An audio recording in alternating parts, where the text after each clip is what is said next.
Video ini ngebahas dua hal, analisa fundamentalnya saham KKGI dan perhitungan valuasinya saham KKGI. Video ini berdasarkan kondisi 9 Mei 2023. Kita ke ekuitas. Ekuitas itu harta di luar hutang. Q1 2023, kuartal 1 2023 itu 2T. 2 triliun. Tahun sebelumnya 1,5T, sebelumnya 1,2T, sebelumnya 1,3T, sebelumnya 1,1T. Jadi Q1 di 2023 yang sebesar 2T ini adalah ekuitas terbesar selama 5 tahun terakhir. Kita ke laba.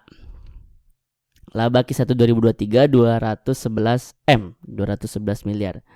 Sebelumnya 97 M, sebelumnya 28 M, sebelumnya minus 59 M, sebelumnya lagi minus 25 M. Jadi laba Q1 2023 yang sebesar 211 miliar adalah laba terbesar selama 5 tahun terakhir. Laba terbesar selama 5 tahun terakhir. Ekuitas terbesar selama 5 tahun terakhir. Bisa disimpulkan fundamentalnya KKGI mewah. Fundamentalnya KKGI bagus. Mumpung Anda masih nonton, saya minta like dan subscribe-nya ya. Sambil Anda nge-like dan subscribe, buat yang mau sahamnya dianalisa juga ya komen aja. Misalkan LSIP, PBID, TOTL atau saham Anda yang lainnya lah. Saham yang banyak disebutin akan didahuluin pembuatan videonya. Oke, kita ke pembahasan kedua tentang valuasi atau istilah lainnya harga wajarnya saham KKGI, harga fundamentalnya saham KKGI, harga intrinsik saham KKGI gitu. Ya, itu yang kita akan bahas. Cuman yang baru pertama kali nonton video dari channel Saham Nyantai ini, saya izin ngingetin 3 kriteria layak sebuah saham itu layak diinvest atau tidak. 1. Fundamentalnya mewah, jangan sampai seram. Valuasinya murah, jangan sampai muram, dan prospeknya cerah, jangan sampai suram. Ngomong-ngomong, saya punya bocoran saham-saham yang lolos 3 kriteria penting barusan. Linknya saya taruh di deskripsi. Gratis. Anda boleh ambil sekarang juga atau nanti setelah nonton video ini sampai selesai. Kembali lagi ke apa? Ke harga intrinsik ya. Saya pribadi ngitung valuasi suatu saham itu menggunakan proyeksi dividen. Dividen itu apa? Kan KKG ini perusahaan. Perusahaan kan berarti jalanin bisnis. Jalanin bisnis kan berarti ada untung. Nah, untungnya itu dibagiin nggak ke investornya? Ke para pemegang sahamnya? Atau cuma dia makan sendiri? Nah, studi case 2019 dia punya keuntungan 15. Dibagiin 4. 4 itu 25%-nya dari 15. 25% itu disebutnya DPR. DPR itu bahas simpelnya dari dividen. Jadi kalau mau bahas dividen, simpelnya itu bahas DPR. Tentang berapa persennya dari keuntungan perusahaan yang dibagiin ke investor.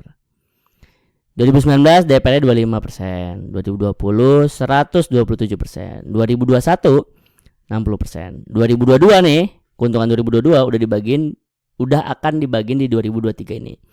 Nah, tapi video ini kan akan ngebahas full sepanjang tahun 2023. Jadi untuk ngebahas pembagian dividen di tahun 2024.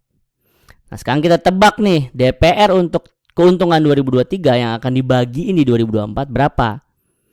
Nanti setelah kita tebak DPR-nya baru kita tebak labanya. Dari situlah nanti keluar murah, wajar, dan mahal. Oke, saya punya 3 asumsi. Asumsi pertama, dia bagiin DPR-nya cuma 25%. Ini asumsi pesimis. Dari mana 25%? Ya, 2019 dia pernah bagiin cuma 25%. Asumsi default, asumsi percaya diri saya akan pakai 50%. Dari mana 50%? Normalnya perusahaan kalau bagi dividen itu di angka 50%. Dan asumsi optimis, ya, percaya dirinya, apa yang udah agak harapan atau doa itu 60%. Dari mana 60%? Dari 2021. Kok nggak ada 127? Ya ini mah syukur-syukur kalau 127. Normalnya perusahaan di atas 100% nggak nyampe 100% juga. Ya kan perusahaan juga mau dapat keuntungan lah buat diputer, buat ekspansi dan segala macam. Jadi saya akan pakai 50%. Angka percaya dirinya saya. DPR-nya udah kita tentukan, sekarang kita bahas laba. Nah, ini yang paling seru. Laba Q1 ke Q4 berapa nih perubahannya? Itu yang harus kita tebak. Nah, untuk membantu kita lihat sejarah 4 tahun belakang. 2019 Q1 ke Q4 naiknya 400%. Gokil.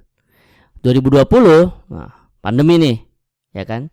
Dari minus 59 jadi minus 103. Jadi ini 70% bukan 74% naik labanya, bukan. Tambah parah ruginya. Ya, cuman ini di 2020 doang. 2021 udah membaik harga batu bara, Q1 ke Q4-nya 1057. 2022 puncak-puncaknya harga batu bara, Q1 ke Q4-nya 525%. Nah, sekarang 2023 nih, yang katanya harga batu bara udah turun. Q1 ke Q4-nya berapa? Gitu ya. Saya di sini akan saya samain sama hasil 2021. Kenapa? Karena kalau saya pakai angka 74% minusnya, ini kan pas pandemi. Masa iya sampai minus harga kayak pas pandemi? Enggak. Kalau saya pakai 1057, ya emang harganya masih zamannya pas lagi dari parah batu mulai naik kan, di 2021 kan batu bara mulai naik nih. Jadi minus kayaknya terlalu pesimis, 1057 juga terlalu optimis.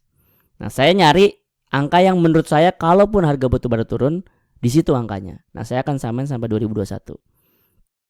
Coba kalau angkanya 10%. Cuman 232%. 232 miliar. Coba kalau 20%. 253. Ini saya acuannya sampai 332 ya. Coba saya 50%. 60%. Nah, sekitar ini. Jadi asumsi saya Q1 ke Q4 itu terjadi perubahan 60%. Nah, kalau kejadiannya beneran kayak gini ya, DPR-nya 50, labanya Q1 ke Q4 60%, maka harga murah yang KKG itu ada di 338, atau di harga sekarang video ini dibuat 9 Mei 474 itu udah kelewatan 29% dari harga murahnya. Dari harga murah ya. Kalau harga wajarnya 506 atau 474 itu ya lagi ada di harga wajarnya nih. Bentar lagi 7% lagi harga wajar. Dan mahalnya ada di 675. Nah, sekali lagi ini saya pakai asumsi cuman perbedaannya naik 60%. Padahal kalau kita lihat 4 tahun yang lalu nih, di 2019 deh ya, Q1 ke Q4 naik 400%. Ya, pas ini mulai naik 2021 naiknya sampai 1000. Ini saya 60% udah dikurang-kurangin banget gitu ya. Nah, kalau Anda nggak setuju, enggak Min, enggak 60% lah, di atas itu. Ya, kalau Anda punya template Excel-nya sih silakan Anda ganti sendiri gitu ya. Kalau Anda mau pengen punya template Excel-nya, saya jual juga nih template-nya. Saya namain SNET. Nanti linknya saya taruh di deskripsi lah. Nah, sekarang kita ada di ujung. Ada 3 hal. 1 rangkuman, 2 penawaran, 3 pengingat. Rangkumannya adalah fundamentalnya KKGI mewah. Kenapa? Labanya tadi meningkat ya, paling besar selama 5 tahun terakhir. Ekuitas juga. Valuasinya juga masih murah ya, masih di bawah harga wajarnya. Ini juga dengan asumsi 60%. Kalau ini tiba-tiba 400% gitu misalkan, wah, ke harga murahnya aja masih ada 123%. Gimana ke wajar gitu ya. Tapi ini terlalu muluk. Katakanlah ini terlalu muluk. Jadi saya pakai yang tadi aja tuh. Naik berapa persen? 60%. Jadi valuasinya juga masih murah. Dan prospeknya karena berkaitan dengan batu bara, karena ini saham siklikal, saya nggak bisa bilang cerah, saya juga nggak bisa bilang suram, netral aja. Karena namanya batu bara, kita masih belum tahu kedepannya gimana, apa perang masih tambah parah, apa berhenti segala macam gitu ya. Jadi fundamentalnya mewah, valuasinya murah, prospeknya netral. Itu tadi rangkuman. Nah, sekarang penawaran. Kalau Anda mau dapat template Excel-nya sehingga bisa Anda pakai buat ngitung saham Anda masing-masing, Anda silakan beli SNET. SNET singkatan dari saham nyantai Excel template. Dan sebagai pengingat ya, saya udah bikin bocoran 3 saham yang like invest, yang fundamentalnya mewah kayak KKGI, valuasinya murah kayak KKGI, dan prospeknya juga masih cerah. Akses bocoran like invest sama akses tentang SNET saya taruh di deskripsi. Kurang lebihnya mohon maaf. Assalamualaikum warahmatullahi wabarakatuh.